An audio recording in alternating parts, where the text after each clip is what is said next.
Bismillahirrahmanirrahim. Assalamualaikum warahmatullahi wabarakatuh. Kami dari kelompok Zainul Insan dan Muhammad Faris akan menjelaskan mengenai tugas akhir mata kuliah Pattern Recognition mengenai deteksi infeksi paru dengan menggunakan citra X-ray paru-paru. Nah, jadi terkait paper terkait, kami mengambil 3 paper dengan luaran yang menurut kami dapat mengeneralisir semua penelitian yang sebelumnya, seperti itu. Nah, untuk akurasi klasifikasi biner, yaitu COVID dan non-COVID, ini berkisar 95-99% untuk paper yang sudah ada. Lalu untuk klasifikasi 3 kelas, yaitu COVID, normal, dan pneumonia, itu sudah mencapai 90%, tepatnya mungkin sekitar 92%.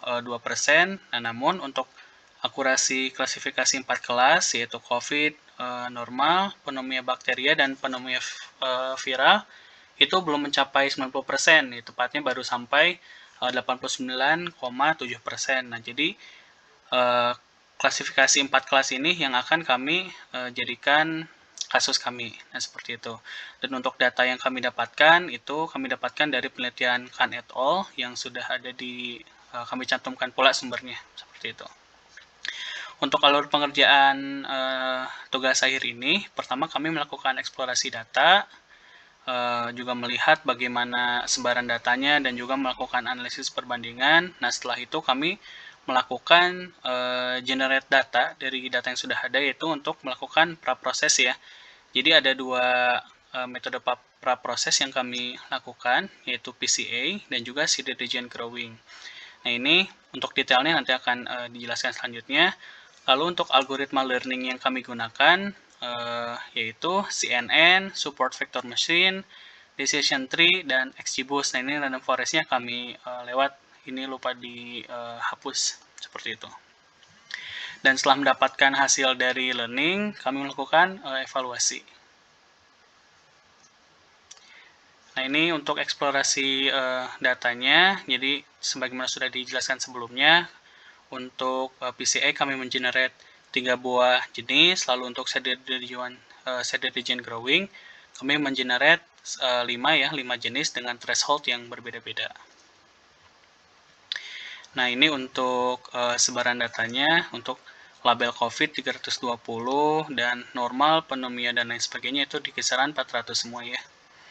Dan ini adalah salah satu contoh dataset yang kami miliki. Jadi ini normal, ini ini COVID, ini normal, ini pneumonia bakteria, dan ini pneumonia viral.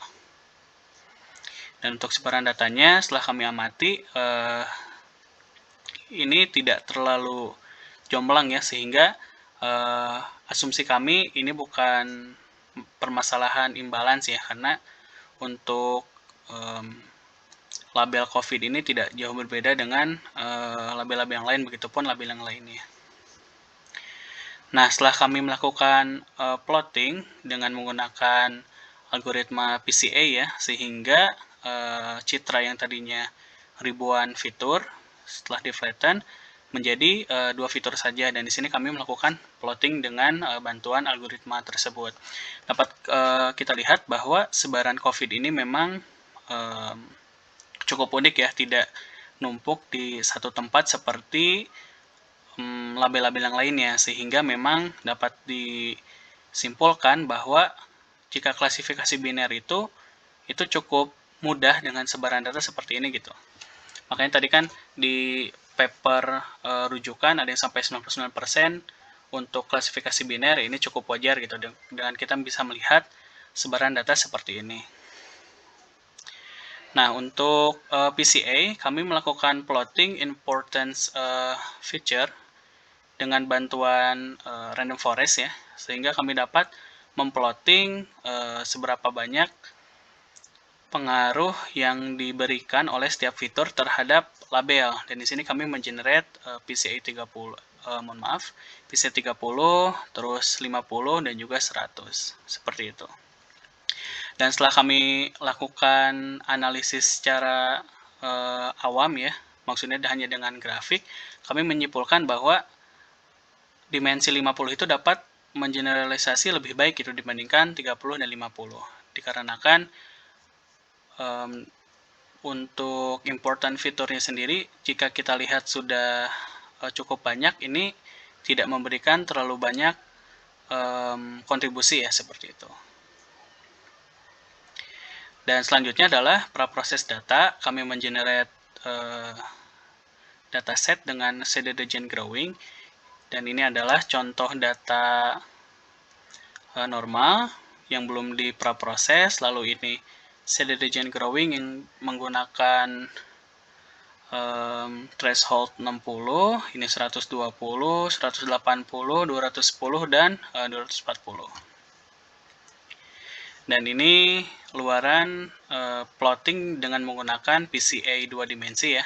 Dapat kita lihat bahwa sebaran label COVID ini menjadi lebih tersebar memang, namun untuk beberapa label COVID ini dia ikut-ikutan ada di suatu klaster gitu, seperti itu.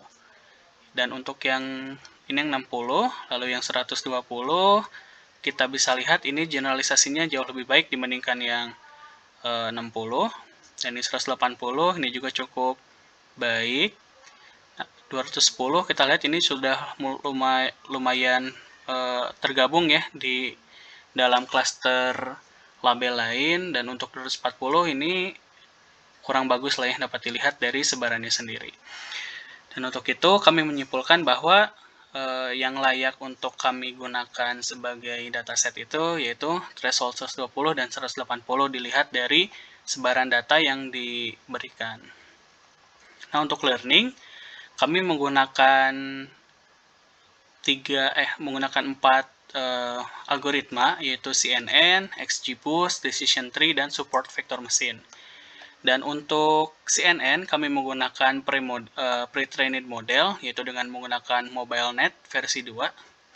Dan untuk CNN ini hanya dilakukan dengan data original yang berukuran 50x50, dan untuk datasetnya sendiri ada 3 ya, sebagaimana sudah dijelaskan sebelumnya. Dan untuk algoritma lain, ini semua menggunakan dataset ya, dataset keseluruhan, yaitu original, PCA, dan shaded region growing.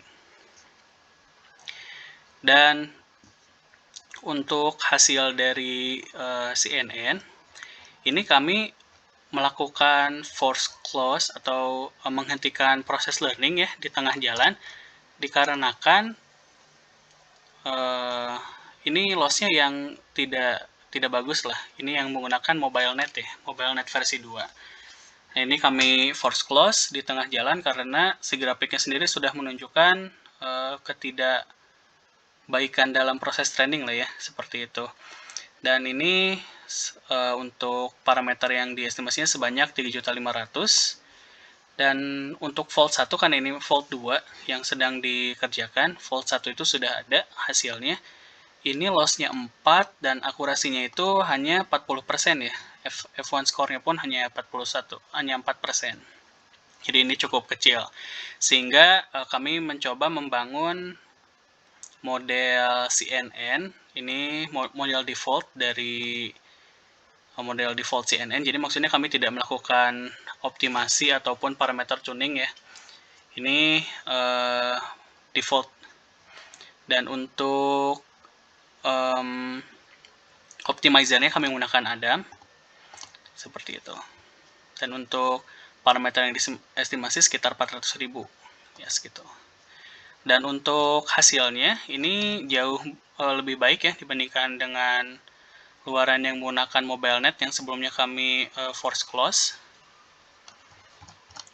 Hasilnya itu cukup baik ya, dengan rata-rata mungkin di sekitar 80%-an lah. Hanya memang ada anomali di learning default keempat, yaitu akurasinya 24%, sedangkan F1 score, precision dan recall-nya itu dia 0 semua.